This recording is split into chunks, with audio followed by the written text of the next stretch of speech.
નમસ્કાર મિત્રો, તો આજે આપણે વાત કરીશું પર્સનલ એલર્ટ સેફટી સિસ્ટમ.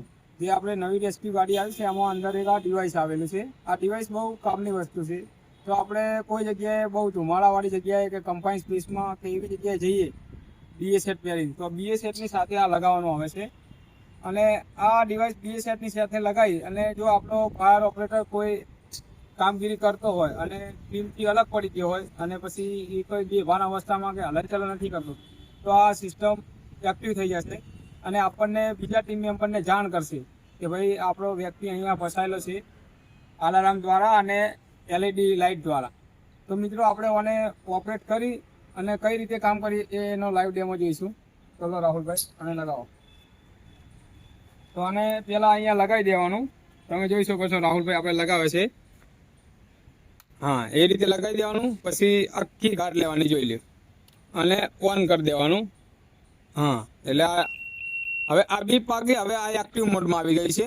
હવે આ 20 થી 30 સેકન્ડ સુધી હલનચલન નહીં કરે તો ફેર એક બીપ આવશે, એલર્ટ આવશે. અને એ પછી જો સભાન અવસ્થામાં વ્યક્તિ હશે તો રીસેટ કરશે, કાં તો હલનચલન કરશે તો એ બંધ થઈ જશે. પણ જો એ પછી પણ નહીં કરતું તો જોરથી સાઉન્ડ કરશે અને એલઈડી લાઇટ ચાલુ થશે. તો રાહુલભાઈ હાલો, તો હવે આપણે જુઓ, આ તમે જોઈ શકો છો.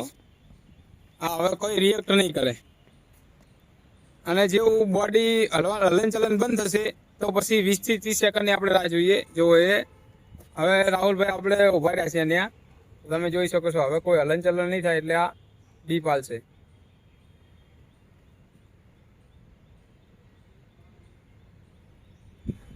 પહેલાં જાણકારી માટે સિંગલ બીપ આવશે, પછી આપણે રીટ નહીં કરીએ તો પછી જોરથી સાઉન્ડ વાગશે. આ સિંગલ બીપ આપી જોઈએ તમે 20 થી 30 સેકન્ડની અંદર. હવે હલનચલન કરી તો બંધ થઈ ગયું. જો પાછું હલનચલન કરી તો બંધ થઈ ગયું. હવે ફેર આપણે 20 થી 30 સેકન્ડ રાહ જોઈશું એટલે પાછી સિંગલ બીપ આવશે.